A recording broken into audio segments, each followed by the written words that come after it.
9:50।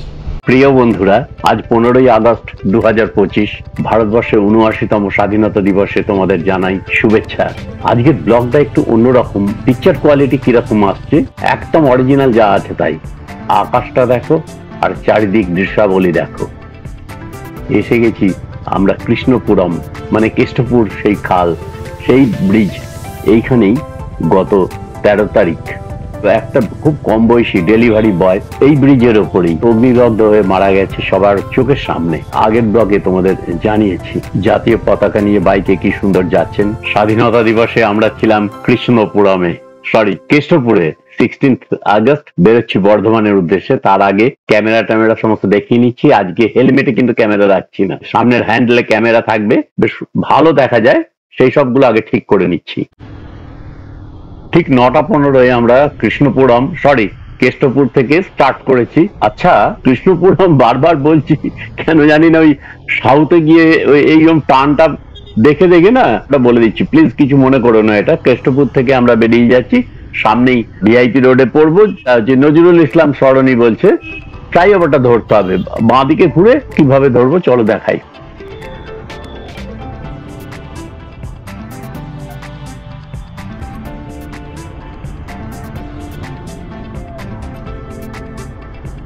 Lake টাউনের কাছে U turn ঘুরেই বাগুইআটির যে ফ্লাইওভার, এটাতে উঠে পড়লাম। দেখো কি ভালো লাগছে। আমরা এখন যাচ্ছি বর্ধমানের পথে। এই পথ তোমাদের অনেক দেখানো হয়েছে, তোমরা দেখতেও থাকবে। তোমাদের বলি, ইতিমধ্যেই বাইক রাইড অনেক কটা করার ব্যাপার ছিল, কিন্তু সেইগুলো না করে আমার কলকাতাতে অনেকবার আসা হলো এই 2-3 মাসে। তার মাঝে মাঝে 1 মিনিটের শর্টস, বিভিন্ন কিছু মজার ছড়া টড়া, এগুলো স্টাডি রাইডার চ্যানেলে আপলোড করেছি। এ সম্পর্কে তোমাদের কিছু কমেন্টসও পাচ্ছি, কিছু ফোন পাচ্ছি। এইটা নিয়ে তোমাদের একটা ছোট্ট ছড়া শোনাতে আমার খুব ইচ্ছে করছে। শোনো, চলো, আমরা তো চলতেই থাকি। চলতে চলতে বলি ছড়া। বাইক রাইড হবেই শুরু, মানে বাইক রাইড শুরু হবে। এই কলকাতা বর্ধমান নয়, একটু বাইরের দিকে যাব। ইতিমধ্যেই আমরা যশোর রোড ধরেছি, আর সামনে গিয়েই বেলঘরিয়া এক্সপ্রেসওয়ে। এয়ারপোর্ট থেকে ডান দিকের রাস্তা দিয়ে এই গাড়িগুলো, এই দেখো, যশোর রোডে উঠছে। কি সিগন্যালে দাঁড়িয়ে আছি, এখনই সিগন্যাল দিয়ে দেবে। এই রাস্তাটা সোজা গেলে মধ্যমগ্রাম, বারাসাত, ওই দিকটায়। আমরা বাঁ দিকে বেলঘরিয়া এক্সপ্রেসওয়ে ধরে নিলাম। চলো শুরু করি। বন্ধু, দূরের রাইড হবেই শুরু, আর কটা দিন রেস্ট। ইউটিউবে কমেন্ট দেখি, ইউ আর দ্য বেস্ট। সত্যি কথা বলছি মশাই, ছিল না কাজে অধ্যাবসায়, কেবল ফাঁকি দিতেই জানি। দেখে কমেন্ট, সেই সে মোমেন্ট, ভাবি আহারে ড্যাংড্যাঙা সঙ্গ আমি। বন্ধু, জীবন খাতায় অনেক পেলাম, ধরো 100-এ 90, তোমার প্রীতি শুভেচ্ছায় ভরিয়ে দিলে সই। তবুও তোমায় বলছি বন্ধু, সময় বড়ই মন্দ, মিডিয়ার ওই বকবকানি, আছে অনেক ছন্দ, মগজ নিজের খেলাও বন্ধু, সত্যি মিথ্যে বোঝো, চালের থেকে কাঁকর গুলো এবার তুমি খোঁজো। কি বললে? কাঁকরে আজ ভরেই গেছে তোমার চালের ডালা, এবার তবে পাল্টে ফেলো ওই চালের দোকানওয়ালা। কাঁকর বিহীন চালের ভাত, আহা কি যে দারুণ স্বাদ, সেই কবেই খেয়েছিলাম বন্ধু, পড়লো মনে বহু দিনের বাদ। দক্ষিণেশ্বরের আগে সেই জায়গাটা দেখো, বাঁ দিকে বাইক এলাও নয়, নিবেদিতা সেতুর দিকে বেরিয়ে যাবে, আর আমাদের যেতে হবে দক্ষিণেশ্বরের দিকের। এই জায়গাটা কিন্তু তোমরা যখন বাইকে আসছো বারবার মনে রাখবে, ওইটা নেমে গেলে ওটা ফাস্ট্যাগের রাস্তা, 4 হুইলার নিয়ে যেতে পারবে, কিন্তু বাইকে নয়। বাইকে তোমাকে এদিকে যেতেই হবে। আর আগেই দক্ষিণেশ্বর ঘুরে আমরা বালি ব্রিজ হয়ে বেরিয়ে যাব। সামনেই দক্ষিণেশ্বর। দক্ষিণেশ্বর তো ঢুকবো না। ওরে বাবা, আজকে তো প্রচন্ড ভিড়, আজকে তো শনিবার, জন্মাষ্টমী। এই জায়গাটা অনেকের আপত্তি, বহুবার বলি এই দুটো ব্রিজের, আচ্ছা আজ দুটো ব্রিজের নাম বলবো না, কিন্তু এই দৃশ্যটা, এই জায়গাটা কেমন লাগছে। ওই দূরে নীল আকাশের বুকে সাদা পেঁজা তোলার মতো মেঘ, আর বাঁদিকে একটা ব্রিজ চলে যাচ্ছে, আবার ডান দিকে একটা দারুণ এই জায়গাটা, আর নিচে হুগলি নদী বয়ে চলেছে নিচে। কালকেও বৃষ্টি হয়েছে, কিন্তু আজকে একদম বৃষ্টি নেই। দেখেছি ওপরে ট্রেন যাচ্ছে আর আমরা এখন নিচে দিয়ে যাচ্ছি। তো অনেকেই বলো যে এই কলকাতা বর্ধমান এটা এতবার কেন দেখানো। আমাকে যেতে হয় তো এইদিকেই প্রায়, কি করব, এই চুপ করে বসে থাকতে পারি না। যতবারই বাইরের রাইডের ব্যাপারটা আসে ততবারই আমার কলকাতায় কাজ পড়ে যায়। তো এবার আমি কথা দিলাম সামনেই বেরোবো রাইডে, খুব সুন্দর ব্লগ আসবে।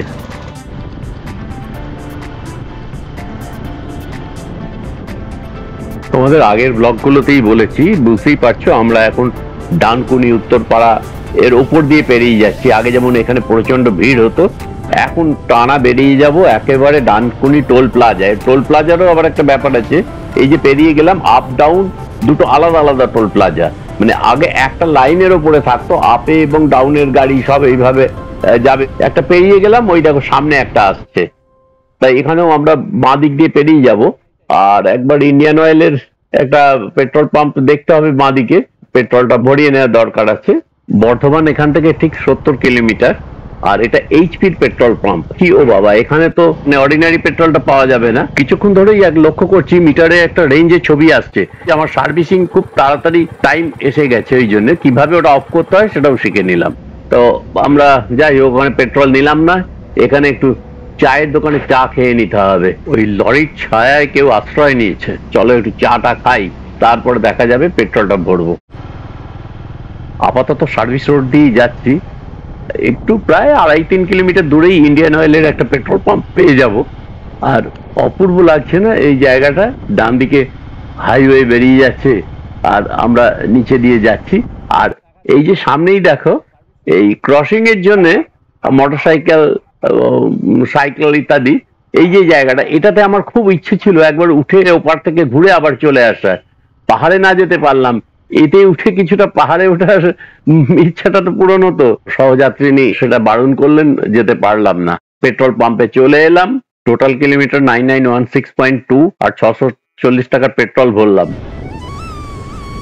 আজকে শুরুই করেছিলাম যে পিকচার কোয়ালিটির ব্যাপারটা নিয়ে। তোমরাই বলো যে পিকচার কোয়ালিটি কেমন লাগছে তোমাদের, আর ক্যামেরার সেটিংটা ঠিকঠাক আছে তো?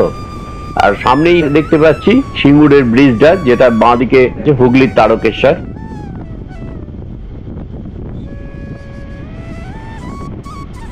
রাস্তার পাশে বাইক দাঁড় করাতেই হলো এই হাইওয়ের ওপরে। তোমরা বুঝতেই পারছো এখন কিসের সময়। প্রকৃতি ডেকে বলছে আমায়, আমায় ভালো করে দেখ, কি আছে ওই মোবাইলে, এত কিসের শখ? সারাদিনই সময় পাবি ঘাঁটতে, ওরে বোকা, রাস্তা থেকে ঝেড়ে উঠে আমার দিকে তাকা। সবুজ দিয়ে সাজিয়েছি দেখ ওই যে প্রান্তর, নীলের বুকে মেঘের খেলা অপূর্ব সুন্দর। আয়না দুটো বুড়ো বুড়ি, বোঝ না একটু আমায়, প্রাণে নিয়ে নবীন ছোঁয়া, দেখ দেখ রে যেদিকে দু চোখ যায়। দাঁড়াতেই যখন হলো কয়েকটা সেলফি ভিডিও করে নি। দেখো দেখো, ফেসবুক থেকে উঠিয়ে দিয়েছি, কিন্তু আমার ছবি তুলেছে কিরকম, আদিকে ছবিটা দেখো। এই কালো গেঞ্জিটা দেখে যেন বলো না যে একই গেঞ্জি বারবার পরছি। আমার কালো রঙে 3-4টে গেঞ্জি আছে। পেছন থেকে দেখো ধরে সহযাত্রী যেভাবে ধরেছেন, হঠাৎ কিছু হলে আমি শুধু উল্টে পড়ে যাব। ধরার স্টাইলটা দেখো। একটা এই হাইওয়ের উপরে প্রায় 80-90 কিলোমিটার স্পিডে চলছে।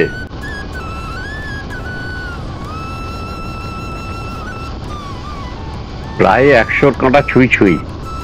তো কোনো অসুবিধা হচ্ছে না। রয়্যাল এনফিল্ডের এই ক্রুজার সিস্টেম, এই রয়্যাল এনফিল্ড মিটিএস সত্যি খুব আরামদায়ক। 100 টাচ করে গেছে। না না, আমি 100 টাচ করার আগেই আবার কমিয়ে নিচ্ছি। আর এখানে দাঁড়িয়েছিলাম, এখানেও ছবি তোলা চলছে। মানে যতবার দাঁড়ানো হচ্ছে ততবারই ছবি তোলার ব্যাপার চলছে। আসলে দাঁড়াতে হচ্ছে, তোমাদের বলি, ওই ক্যামেরাটা কখনো সামনে কখনো পেছনে, এই স্টাইল গুলো করবার জন্য এটা করছি। বিভিন্ন দিক থেকে কিরকম লাগছে বলো। যে বাইক চলছে কিন্তু 70, 80, 90, এমনকি 100-এ উঠে যাচ্ছে।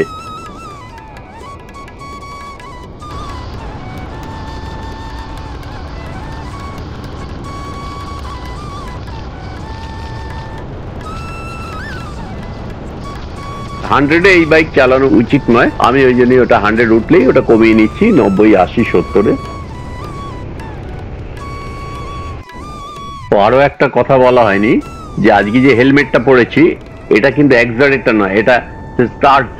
আমার 4টে হেলমেট আছে। এইটা এই বেল্ট সিস্টেম যেভাবে লাগানো আছে এই থুত্তির কাজটাতে গোপ্রোটা লাগাতে হয়, তো গোপ্রোটাকে আজকে হ্যান্ডেল বারে লাগিয়ে নিয়েছি। আর একটা ব্যাপার যেটা বলি, যে কোনো জায়গায় পৌঁছতে গেলে অনেক সময় জিজ্ঞেস করা হয় কতক্ষণ লাগে, এখান থেকে ওখানে যেতে কতক্ষণ লাগে এটা ব্যাপারটা তোমার নিজের উপর ডিপেন্ড করছে।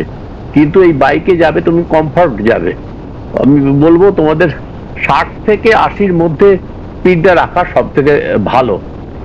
তবে হাইওয়ের উপরে একটু স্পিডে না থাকলে তোমার নিজেরই অসুবিধা হবে। চলো, এখানে অনেক ডাবের দোকান পড়ে, যদি ডাব পাওয়া যায় তাহলে একটু দাঁড়াবো। সামনে মনে হচ্ছে দেখা যাচ্ছে, এইটাই মনে হচ্ছে ডাবের দোকান। হ্যাঁ হ্যাঁ হ্যাঁ, এইখানেই পাওয়া যাচ্ছে। বর্ধমান এখান থেকে 17 কিলোমিটার। ছোটবেলায় এই ডাবের ভেতরে আঙুল ঢুকিয়ে দেখতে হতো যে শ্বাস আছে কিনা, তারপরেই ওটা অর্ধেক করা হতো, দারুণ লাগতো। কিন্তু এই জল যে ডাবে আছে, কচি ডাব, এটাই উপকারী। যাই হোক, দুজনের ডাব খাওয়া হলো, বেশ ভালোই লাগলো। তা পেমেন্ট করে বেরিয়ে পড়লাম। পালসিট টোল প্লাজা পেরিয়ে চলে যাচ্ছি। একটা ব্যাপার কি জানো তো, গুগল পে, পেটিএম, এই সমস্ত ব্যাপারগুলো, এগুলো তো খুব ভালো। মোবাইল জিনিসটা একদিকে খুব খারাপ, আবার একদিকে ভালো। এইগুলো ধরো টাকা পয়সা নিয়ে অত ভাবনা চিন্তা করতে হয় না। তোমার কাছে যদি মোবাইল থাকে এবং চার্জ থাকে, আর তুমি যদি বিষয়টা জানো, তোমার কাছে খুব সহজ ব্যাপার। এইগুলো খুব মনে জোর থাকে, যে কোনো জায়গায় গেলে দেখবে। যাই হোক, এখানে মিষ্টি দোকানে যাওয়া হলো, তাল ফুলুরি, তালের লুচি ইত্যাদি কিনে নেওয়া হলো। ইদানিং তো আর এগুলো বাড়িতে হয় না। আজকে জন্মাষ্টমী আছে, বোধহয় গপুকে এই সমস্ত দেয়া হবে। ইতিমধ্যেই বাড়ি পৌঁছে গেলাম। 12টা 21 বাজলো, পাড়ায় পুজোর প্যান্ডেল শুরু হয়ে গেছে অলরেডি। প্লিজ লাইক কমেন্টস দিও, আর যারা নতুন তারা স্টাডি গাইডের চ্যানেলটা সাবস্ক্রাইব করে দিও।